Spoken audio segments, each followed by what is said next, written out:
حضرت عباس رضی اللہ تعالیٰ عنہ نے عرض کی یا رسول اللہ آپ کی نعت پڑھنا چاہتا ہوں، آپ کا قصیدہ لکھا ہے، تعریف لکھی ہے، پڑھنا چاہتا ہوں، پڑھوں؟ تو نبی کریم علیہ السلام سادہ بھی کہہ سکتے تھے پڑھ دو، لیکن حضور نے پتہ کیا فرمایا؟ یا رسول اللہ آپ کی تعریف لکھی ہے، پڑھوں؟ تو حضور نے فرمایا پڑھیے، اللہ آپ کے دانتوں کو سلامت رکھے۔ حضرت حسان بن ثابت رضی اللہ تعالیٰ عنہ جو نعت پڑھتے تھے تو وہ نعت کیا تھی؟ کافر معاذ اللہ جو نبی پاک علیہ السلام پر اعتراضات کرتے تھے نا، حضرت حسان بن ثابت شعروں میں ان کا جواب دیتے تھے۔ حضرت حسان بن ثابت جب نعت پڑھتے تھے، اور نعت کا تو اپنا اعزاز تو پہچان یار، تو اپنی عظمت کو تو سمجھ، تیرا درجہ کیا ہے؟ جب حضرت حسان نعت پڑھتے تھے تو رسول پاک ہاتھ اٹھا کے دعا مانگتے تھے، اے اللہ روح القدس کے ذریعے، اے اللہ جبریل امین کے ذریعے میرے حسان کی مدد فرما۔ حضور ان کی مدد کی دعا کرتے تھے کیونکہ وہ حضور کی تعریف کر رہے ہیں۔ اور حضور کی غلامی میں آتے ہی ہمیں شرف کیا ملا؟ کنتم خیر امت، اللہ فرماتا ہے تم ساری امتوں میں سے بہترین امت ہو گئے۔ اور رسول کریم صلی اللہ علیہ وسلم بیت اللہ شریف میں کعبہ معظمہ کے سامنے کھڑے ہو کے فرماتے ہیں کعبے تیری بڑی عزت ہے، پر رب کی نظر میں بندہ مومن کی عزت کعبے سے بھی زیادہ ہے۔ اب یہ کتنی بڑی نعمت ہے، اس پر کتنا بڑا ہمیں تشکر کا اظہار کرنا چاہیے تھا، لیکن ساری زندگی جٹ بٹ چودھری ہونے پر تو فخر کیا، مسلمان ہونے پہ نہ کر سکے۔ لیکن تشکر کے جذبات قلبی طور پر جو ہونے چاہیے۔ حضور کا ذکر کسی کا محتاج نہیں، کسی کا محتاج نہیں۔ وَرَفَعْنَا لَكَ ذِكْرَكَ، رب فرماتا ہے محبوب ہم نے خود آپ کے ذکر کو بلندیاں عطا فرما دی، ہم نے آپ کے لیے آپ کے ذکر کو بلند کر دیا۔ لیکن ہمارے ذمہ کیا تھا کہ ہم خاص کر اس نعمت کا شکر ادا کریں، خاص کر محفل میلاد کرانے والوں سے اور سارا سال حضور کا تذکرہ کرنے والوں سے میری چھوٹی سی اپیل درد مندانہ یہ ہے، میرا محفل کا انکار کرنے والوں سے، میلاد شریف کا انکار کرنے والوں سے بھی بڑا معصومانہ سوال ہے کہ خدا کے بندو تم محفل میلاد کا انکار کرتے ہو، بتاؤ اس محفل میں ہوتا کیا ہے؟ آپ میں سے بھی جو لوگ بہت زیادہ دلائل چاہتے ہیں ان سے بھی صرف سادی سی بات عرض کرتا ہوں، میلاد کے محفل میں کیا ہوتا ہے؟ سب سے پہلے تلاوت ہوتی ہے، سب سے پہلے کیا ہوتا ہے؟ پھر اس کے بعد تقریر، پھر جی سلام، پھر آخر میں لنگر۔ کون سی چیز ناجائز ہے اس میں؟ کوئی ہے تو بات کرے بھئی، آپ ان سے سوال کریں نا کہ خدا کے بندوں کس بات پہ اڑ گئے ہو؟ یہی سارے کام تم سیرت کا ٹائٹل لگا کے کرو تو بالکل ٹھیک ہے، تلاوت ہے، نعت ہے، بیان ہے حضور کی سیرت کا، فضائل کا، خصائل کا، شمائل کا، اس میں ناجائز کیا ہے؟ عجیب بات ہے، عجیب جرت ہے، عجیب دلیری ہے۔ آپ کس کو ناجائز کہہ رہے؟ قرآن پاک کی تلاوت کو، حضور کی نعت کو، نبی پاک کے ذکر کی تقریر کو، درود شریف پڑھنے کو، دعا مانگنے، کس کو ناجائز کہا؟ آپ بڑی جرت سے، اور یہ ہے کہ ڈھٹائی سے آپ کہہ رہے ہیں ناجائز ہے۔ آپ غور تو کریں، محفل کرانے والا ذوق پیدا کرے اور انکار کرنے والا توجہ کرے وہ کیا کر رہا ہے، وہ توجہ کرے۔ میلاد شریف کی بزم کو پورے شوق سے کریں، درد سے کریں، اس میں کثرت عوام کی ضروری نہیں، بڑا خطیب ضروری نہیں، بڑا نعت خواں ضروری نہیں، اس میں تو دل کا جذبہ ضروری ہے۔ حضرت شاہ ولی اللہ صاحب محدث دہلوی رحمۃ اللہ علیہ فرماتے ہیں کہ میں مکہ مکرمہ میں میلاد شریف کی محفل میں شریک ہوا تھا، اور فرماتے ہیں جب میں میلاد میں پہنچا ہوں تو میں نے زمین سے آسمان تک نور ہی نور دیکھا ہے، کیونکہ وہ لوگ اللہ کے حضور اپنے دل لے کے حاضر تھے کہ تیرے محبوب کی غلامی پر شکر ادا کرنے آئے۔ تو محفل میلاد والے اس بات پر توجہ کریں۔ 4-5 اجزاء ہیں محفل کے جو تقاضے ہیں، ان تقاضوں کی روشنی میں اگر میلاد شریف کیا جائے، سب سے پہلے محفل مبارکہ میں تلاوت ہوگی۔ قرآن مجید ایک ایسی چیز ہے کہ نبی پاک صلی اللہ علیہ وسلم نے فرمایا قیامت کے دن نا یہ قرآن تمہاری شفاعت کرے گا، اس کو پڑھا کرو، اس کی تلاوت کیا کرو۔ اور غور کریں میں کیا عرض کرنے لگا ہوں، قرآن مجید کہتا ہے قد جاءکم من اللہ نور و کتاب مبین، اے لوگو تمہارے پاس اللہ کی طرف سے نور آیا اور کتاب مبین آئی۔ تو میلاد والے رسول کے ساتھ جو چیز آئی ہے وہ قرآن پاک ہے، قرآن آیا حضور کے ساتھ۔ قرآن پاک کی تلاوت خوبصورت ہو محفل میلاد میں، ویسے تو سارا قرآن ہی حضور کی نعت ہے، سارا قرآن ہی اچھے انداز میں قرآن پاک کی تلاوت کر کے، اور یہ بات یاد رکھ لے، اپنے دل کی تختی پہ لکھ لے، اللہ کے پیارے رسول صلی اللہ علیہ وسلم نے فرمایا اس قرآن کے ذریعے اللہ قوموں کو عزت عطا فرمائے گا۔ تو میلاد شریف کے اندر آپ اچھے قراء کو ضرور دعوت دیں، بہترین قرآن مجید کی تلاوت آپ سنیں، اور اچھے انداز میں آپ نبی پاک علیہ الصلوۃ والسلام پر نازل ہونے والی اس کتاب کی تلاوت سنیں۔ دوسری بات یہ کہ میلاد شریف میں نعت پڑھی جاتی ہے، نعت کہتے ہیں حضور کی تعریف کو، بڑی سونی کر کے نبی پاک کی تعریف کی جائے، بڑی سونی کر کے۔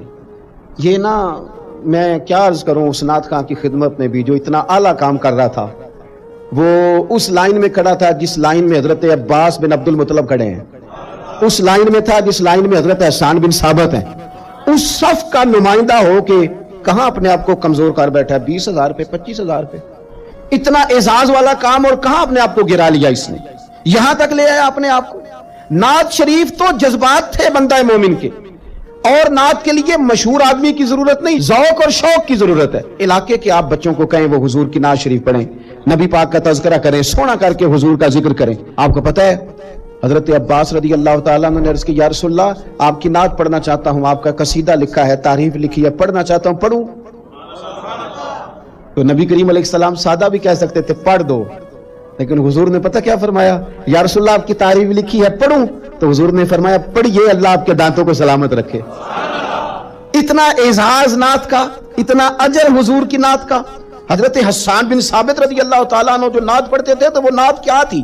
کافر معاذ اللہ جو نبی پاک علیہ السلام پر اعتراضات کرتے تھے نا، حضرت حسان بن ثابت شعروں میں ان کا جواب دیتے تھے۔ حضرت حسان بن ثابت جب نعت پڑھتے تھے، او نعت کا تو اپنا اعزاز تو پہچان یار، تو اپنی عظمت کو تو سمجھ، تیرا درجہ کیا ہے۔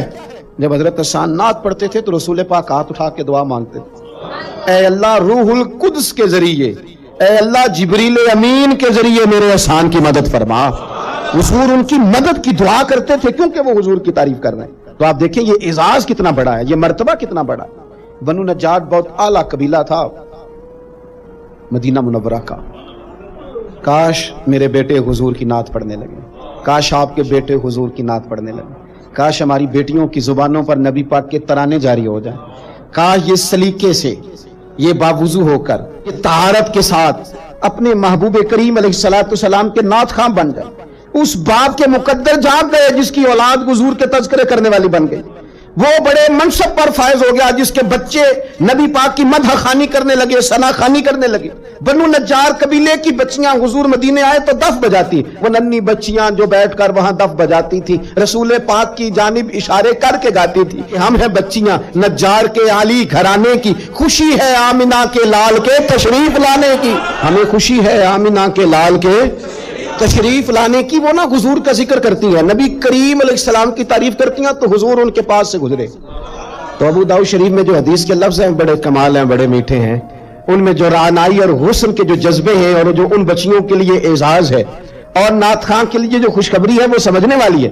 وہ بچیاں حضور کی تعریفیں کر رہی تھی، وہ کہہ رہی تھی ہم بنو نجار کی قبیلے کی اعلیٰ بچیاں ہیں، ہمارے مقدر دیکھو، ہمارے پڑوسی کون بنے ہیں؟ مدینے والے مصطفیٰ کریم علیہ السلام، اس لیے خوش ہیں کہ حضور ہمارے پڑوسی بن گئے، مدینے آ گئے، حضور ان کے قریب سے گزرے۔ تو ایک جملہ میٹھا، ٹھنڈا، پیارا، حسین ایک جملہ حدیث میں ملتا ہے، حضور نے کہا، نبی کریم ان کے قریب سے گزرے تو ان بیٹیوں کی طرف پلٹ کر دیکھ کر حضور فرمانے لگے، میرا رب جانتا ہے کہ مجھے بھی تم سے بڑی ہی محبت ہے، ہوں میں اپنی حیاتی تو قربان نہ جاواں، دیکھو محمد محمد پکیندے گزر گئی، اللہ جانتا ہے کہ مجھے بھی تم سے بڑی محبت۔ تو یہ نعت خوانی، نعت پڑھنا، نعت سننا، یہ تو بڑا اعزاز کا کام ہے، یہ تو بڑی فضیلت کا کام ہے۔ پھر اس کے بعد باری آتی ہے بیان کی۔ واعظ و نصیحت کے لیے بہت زیادہ جوش خطابت کی ضرورت نہیں ہوتی، نبی پاک صلی اللہ تعالی علیہ وسلم کے سیرت کے سوانے کے کچھ مطالعہ کی ضرورت ہوتی۔ اگر ہم اپنی مسجد کے خطیب کے پاس ہی وقت پہ چلے جائیں نا جمعہ پڑھنے، تو امید ہے کہ وہ ایک آیت کا ترجمہ تو کریں گے ہی، چند احادیث مبارکہ تو ہمیں سنائیں گے۔ آپ کسی کے پاس بیٹھ جائیں، اس کا خطابت میں بڑا نام ہونا ضروری نہیں، اس کا حضور کا غلام ہونا ضروری ہے۔ ایسے خطباء کو دعوت دیں جو اہل سنت کے مسلمات کی روشنی میں کتاب و سنت کا نچوڑ لا کے آپ کو وہ بیان کریں اور آپ کو سنائیں۔ نبی پاک علیہ السلام کی سیرت اگر بیان کی جاتی، حضور کے فضائل، خصائل، شمائل، تعریفیں اگر کی جاتی، ہماری اولادوں کے دلوں میں حضور کی محبت پیدا ہوتی۔ اور میرا یقین ہے کہ جس دن ہم قوم کو حضور کی سیرت سنانے میں کامیاب ہو گئے نا، اس قوم کو جینے کا سلیقہ آ جائے گا، انہیں زندگی گزارنے کے ڈھنگ نصیب ہو جائیں گے، انہیں سمجھ آ جائے گی کہ معاشرے کے اور سوسائٹی کے اندر سکون سے، چین سے، وقار سے کس طرح رہا جا سکتا ہے اگر ہم کامیاب ہو جائیں۔ اس لیے حضور کی سیرت بیان کی جائے، اخلاق عالیہ کا تذکرہ کیا جائے، اوصاف جمیلہ بیان کیے جائے، فضائل، شمائل، سیرت کا ایک باب ایک تقریر میں بیان کیا جائے۔ اور حضور کے فضائل بیان کرنا کتنا اعزاز کا کام ہے۔ آپ قرآن پاک پڑھیں نا،